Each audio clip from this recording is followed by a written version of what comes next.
We can do it, we are best, and we are champion. Kelompok 5, Bekerja keras, pantang menyerah, berusaha sampai tuntas.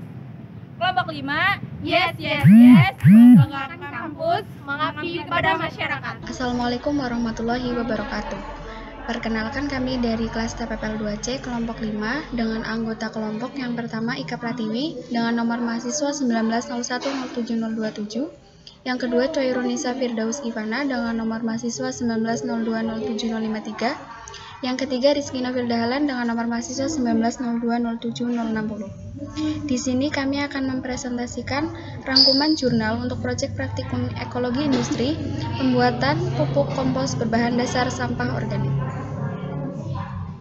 Untuk jurnal yang pertama dengan judul pemanfaatan sampah organik sebagai bahan pupuk cair untuk pertumbuhan tanaman bayam merah atau Alternanthera ficoides akan dipaparkan oleh saya sendiri, Ika Pratiwi.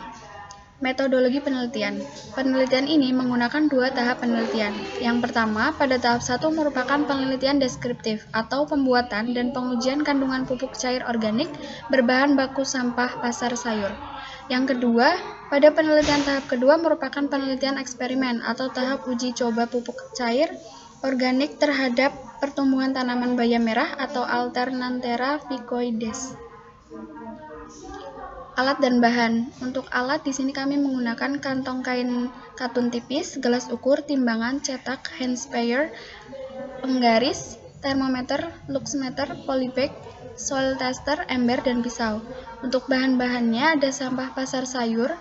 Di sini ada campuran daun kobis, bayam, sawi 40%, buah tomat, cabai, bawang merah, bawang putih 20%, bunga kol, brokoli 10%, tangkai seledri, bawang pre 5%, dan klobot jagung 25%, molase 10%, air bersih, tanah kebun, dan benih bayam.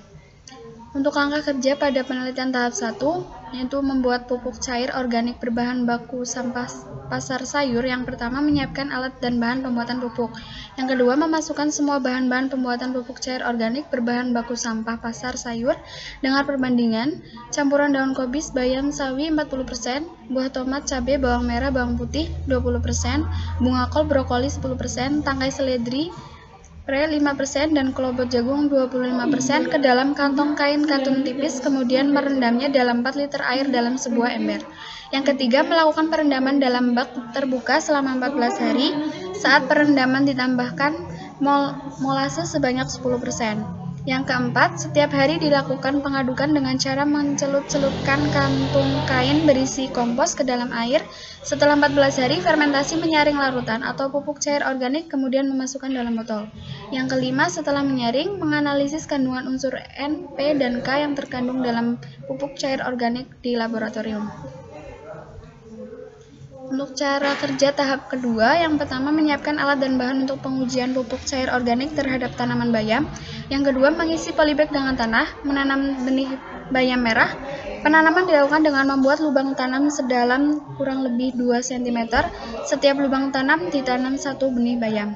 Untuk yang terakhir, selanjutnya setiap 5 hari sekali dilakukan pemberian pupuk cair organik berbahan baku sampah pasar sayur dengan menyemprotkan pupuk pada daun dan tanah. Penyiraman pada fase awal pertumbuhan sebaiknya dilakukan rutin dan intensif 1-2 kali sehari, terutama di musim kemarau. Untuk hasil dan pembahasan, yang pertama diperoleh hasil data kadar unsur hara pada pupuk cair organik berbahan baku sampah pasar. Di sini masuk dalam tabel 1, kadar unsur hara pada pupuk cair organik berbahan baku sampah pasar. Unsur hara N kadarnya 0,16%, kadar pembandingnya 0,1-0,2%, kriterianya sedang. Unsur hara P kadarnya 0,014%, kadar pembandingnya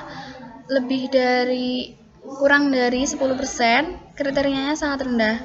Unsur K kadarnya 0,25%, kadar pembandingnya kurang dari 10%, sangat rendah.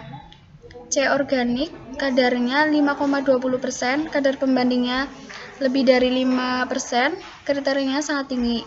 Untuk C per N kadarnya 33%, kadar pembandingnya lebih dari 25% kriterianya sangat tinggi. Yang kedua, diperoleh data perbandingan pengaruh dosis pupuk cair organik berbahan baku sampah pasar sayur terhadap tinggi tanaman, jumlah daun, panjang akar, dan biomasa tanaman bayam merah. Ini tabel yang kedua. Di sini dosis pupuknya dalam satuan mili per liter per polybagnya 62,5, tinggi tanamannya 13,2, jumlah daunnya 12,8, panjang akarnya 11,2 cm, biomasanya 9,42 gram. Begitu juga selanjutnya. Berdasarkan hasil analisis kadar hara N, P, dan K, tabel 1 menunjukkan bahwa pupuk cair yang terbuat dari sampah pasar sayur memiliki kadar N 0,16% atau sedang, kadar P 0,014% sangat rendah, dan kadar K 0,25% sangat rendah. Jenis sayuran yang digunakan merupakan sayuran yang mudah membusuk, zat-zat organik seperti karbohidrat, lemak, dan protein. Selain itu juga mengandung kadar air yang tinggi. Bahan-bahan organik yang terdiri dari senyawa-senyawa yang meliputi karbohidrat, lemak, dan protein tersebut diuraikan oleh mikroba melalui proses dekomposi. Karbohidrat yang terdapat pada sampah pasar dan molase akan mengalami proses hidrolisis oleh mikroba selulotik dengan bantuan enzim selulase yang dapat mengubah selulosa menjadi selubiosa. Selanjutnya dihidrolisis lagi menjadi D-glukosa dan akhirnya difermentasi sehingga menjadi asam laktat, etanol, CO2, dan H2O. Kemudian mikroba amilolitik akan menghasilkan enzim amilase yang berperan mengubah karbohidrat menjadi glukosa. Selain itu, terjadi perombakan protein pada sampah pasar sayur menjadi asam amino atau aminisasi yang kemudian menjadi gas amoniak yang mengakibatkan munculnya aroma busuk. Gas amoniak ini akan bereaksi dengan air dan berubah menjadi amonium atau NH4+, yang mudah tersedia untuk mikroba dan tanaman, proses amonifikasi. Apabila kondisi menguntungkan, maka bisa terjadi proses nitrifikasi. Kandungan bahan organik yang masih tinggi menunjukkan belum sempurnanya proses dekomposisi sehingga kandungan N, P, dan K masih belum maksimal.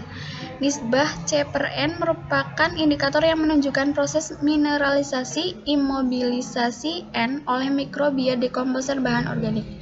Berdasarkan hasil analisis varian satu arah, ANAVA satu arah, dari data pada tabel 2 diketahui bahwa pemberian pupuk cair organik berbahan baku sampah sayur tidak berpengaruh secara signifikan terhadap pertumbuhan tanaman bayam merah dengan faktor pertumbuhan yang diamati meliputi tinggi tanaman, jumlah daun, biomasa tanaman, dan panjang akar. Hal ini terjadi karena pupuk cair yang dihasilkan pada tahap 1 belum terdekomposisi secara sempurna, sehingga ketika pupuk tersebut diberikan pada tanaman, tanaman belum bisa memanfaatkan unsur hara pada pupuk cair organik secara langsung karena proses dekomposisi masih terus berlangsung. Berlangsungnya pertumbuhan terutama ditentukan oleh air dan N, sedangkan berlangsungnya diferensiasi yaitu penebalan dinding sel, pengisian sel, pengerasan protoplasma, ditentukan oleh adanya kelebihan hasil fotosintesis setelah terpenuhi kebutuhan untuk pertumbuhan, temperatur yang menguntungkan, dan suatu sistem enzim yang tepat untuk memperantarai diferensiasi. Pengendalian air dan N diperlukan agar dapat diperoleh dinding sel yang tebal dan pengerasan protoplasma. Kesimpulan yang dapat diambil, berdasarkan hasil penelitian, maka dapat disimpulkan bahwa proses dekomposisi sampah pasar sayur selama 14 hari menghasilkan pupuk cair organik dengan kadar unsur hara N 0,16%, sedang kadar P 0,014% sangat rendah, dan kadar K 0,25% sangat rendah.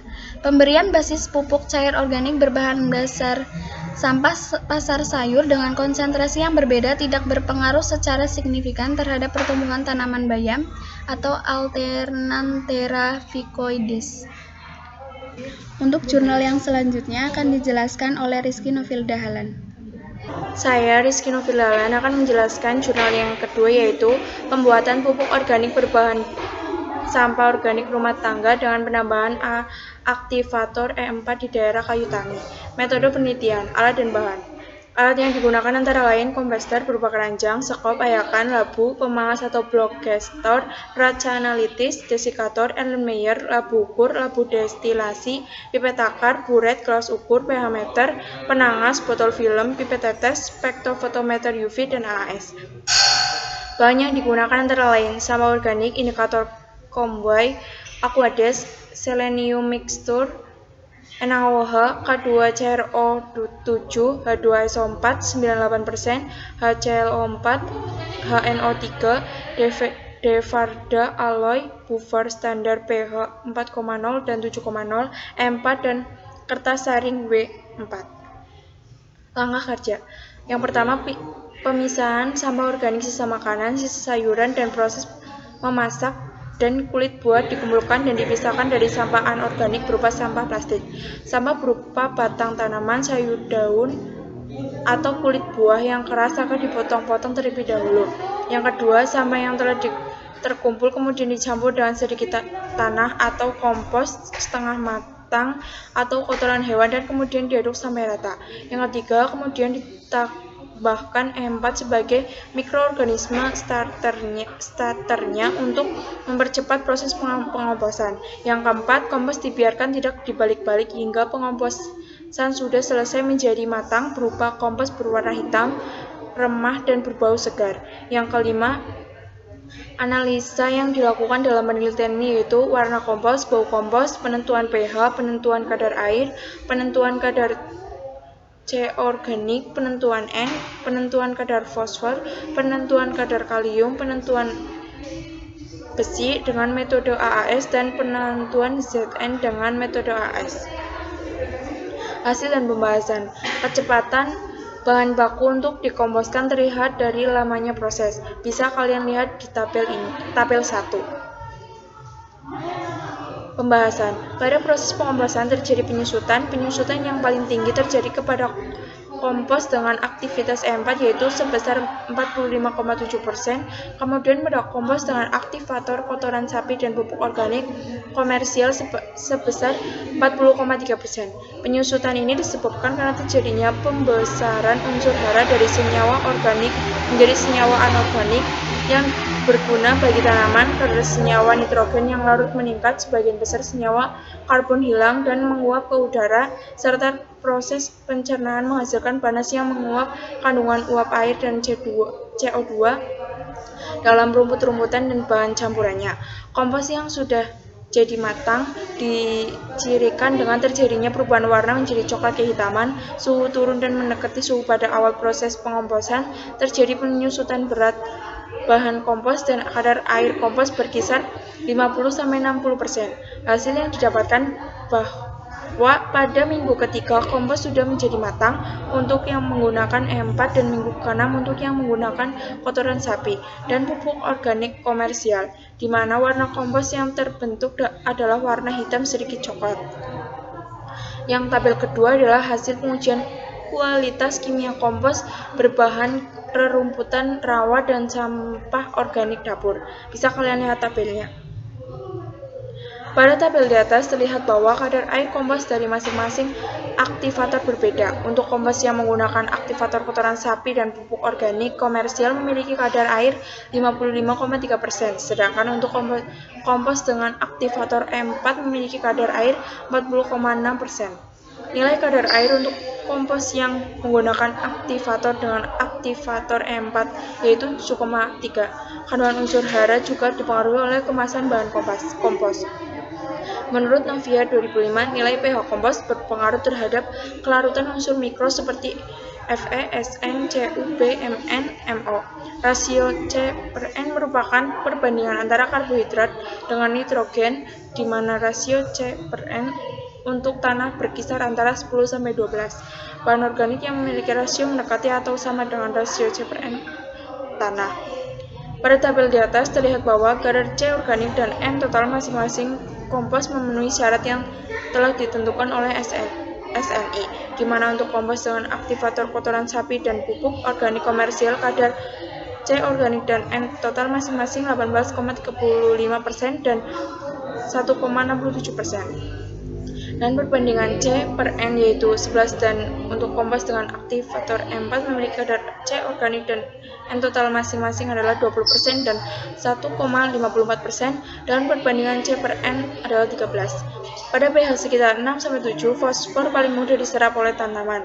Pada tabel di atas terlihat bahwa kadar P masing-masing kompos memenuhi standar yang telah ditetapkan oleh SNI, di mana P untuk kompos dengan aktivator E4 sebesar 1,50% dan untuk kompos dengan aktivator kotoran sapi dan pupuk organik komersial sebesar 1,35%. Kandungan unsur mikro esensial berupa Fe dan Zn dari tabel terlihat memenuhi standar kualitas kompos menurut SNI. Kadar Fe pada kompos dengan aktivator E4 sebesar 0,75% dan 0,85%. Pada kompos dengan aktivator kotoran sapi dan pupuk organik komersial, Fe merupakan unsur mikro yang dibutuhkan tanaman untuk membentuk klorofil. Beberapa enzim dan berbagai aktivator dalam proses biokimia seperti fotosintesa dan respirasi. Kompos yang sudah matang atau jadi kemudian diaplikasikan pada tanaman pekarangan.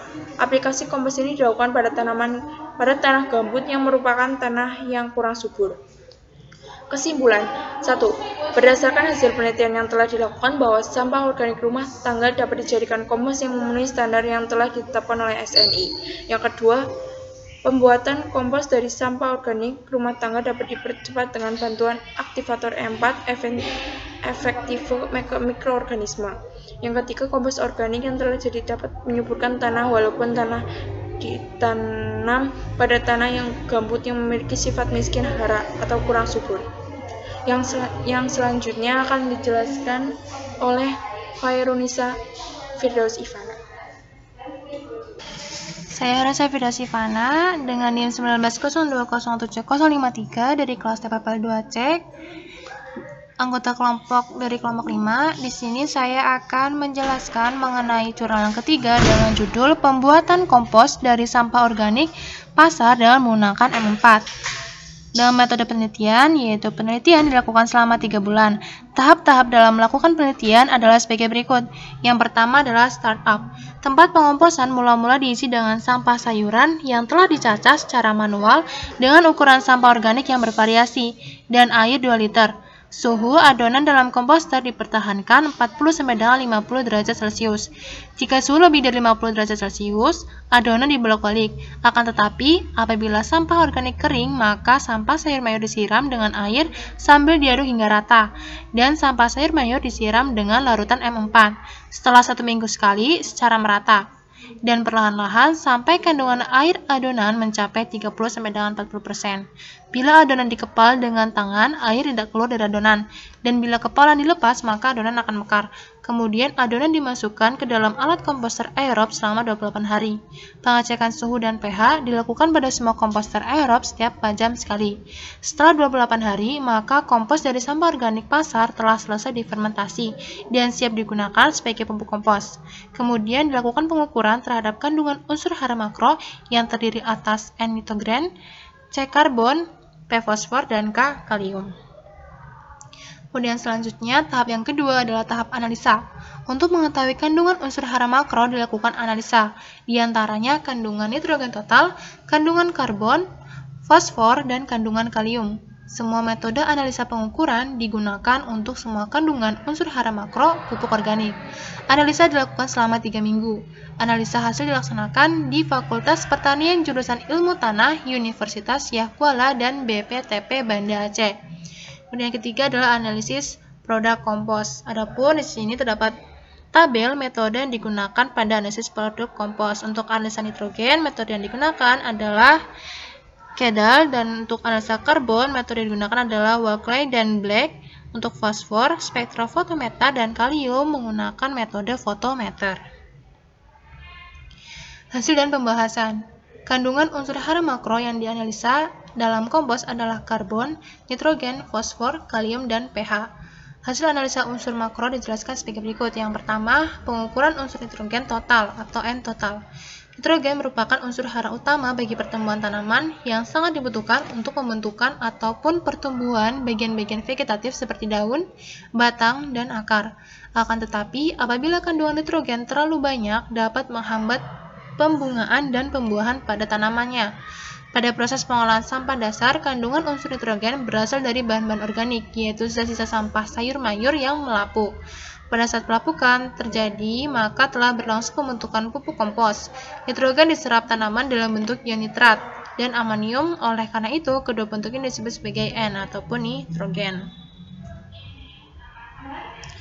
Proses pengomposan yang menggunakan bahan stimulator M4 akan mendekomposisi sisa bahan-bahan organik atau fermentasi sisa sampah organik kota.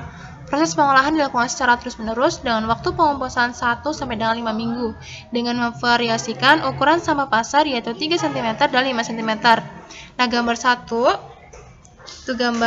hubungan tinggi tumbukan dengan C, N, dan C per N untuk berbagai ukuran sampah.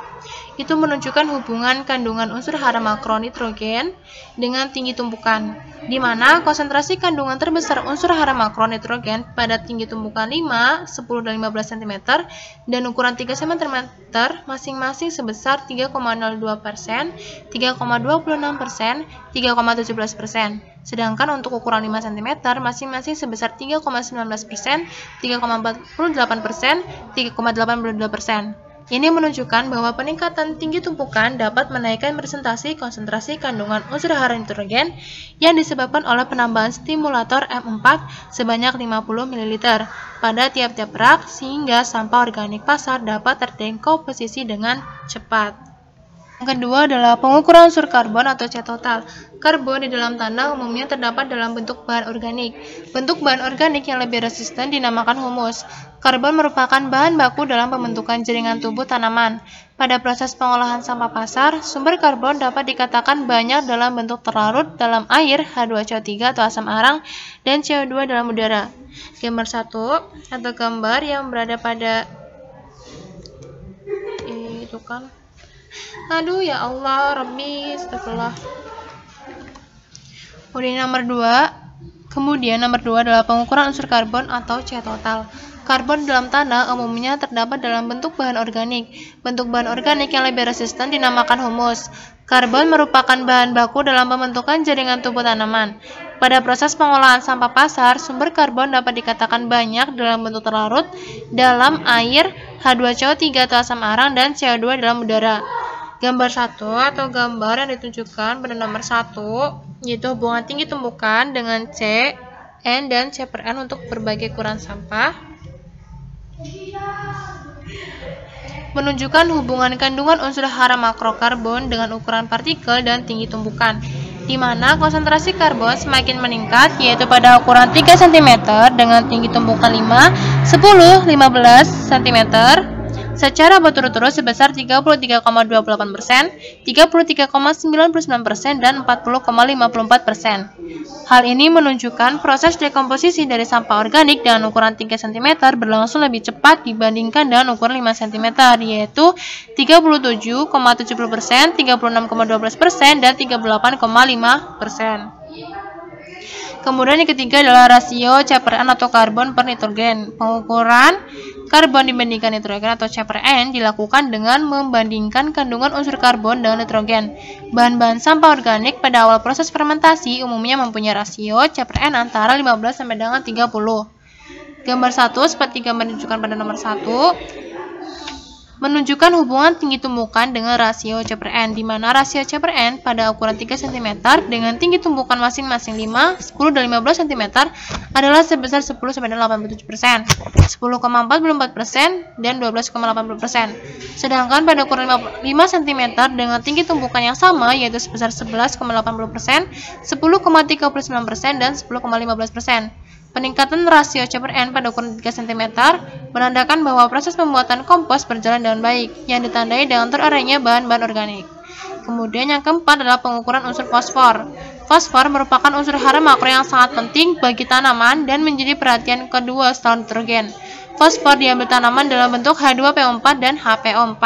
Nah, di bawah merupakan gambar 2 yang merupakan hubungan tinggi tumbukan dengan pH atau fosfor, kalium, dan pH untuk berbagai ukuran sampah. Yang nomor 5 yaitu pengukuran unsur kalium atau K.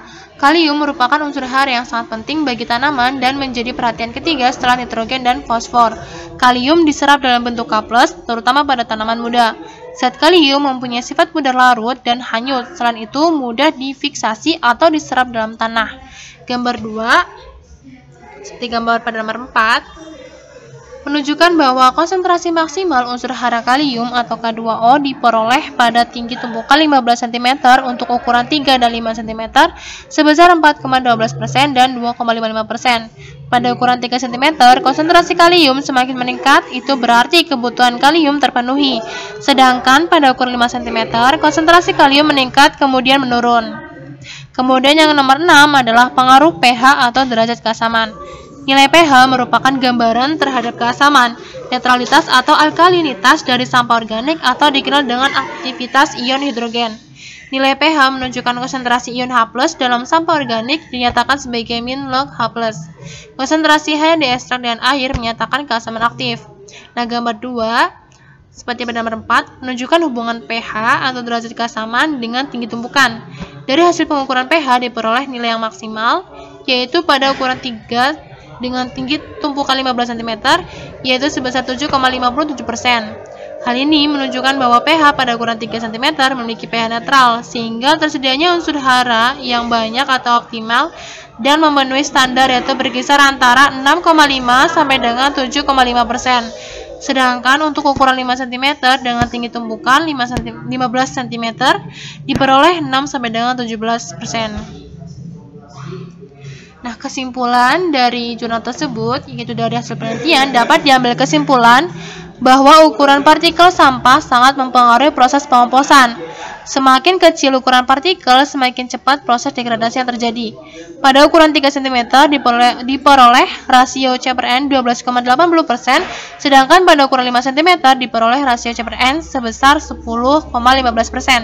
Nilai kandungan untuk fosfor semakin tinggi pada ukuran 3 cm dengan tinggi tumpukan 10 cm sebesar 2,99% dibandingkan dengan ukuran partikel 5 cm dengan tinggi tumpukan 10 cm sebesar 0,98%. Nilai unsur hara kalium juga semakin tinggi pada ukuran partikel 3 cm dengan tinggi tumpukan 15 cm sebesar 4,12%. Sedangkan pada ukuran 5 cm dengan tinggi tumpukan 15 cm diperoleh 2,55%. pH yang dihasilkan adalah netral, sehingga tersedianya unsur hara yang banyak atau optimal, yaitu sebesar 7,57%.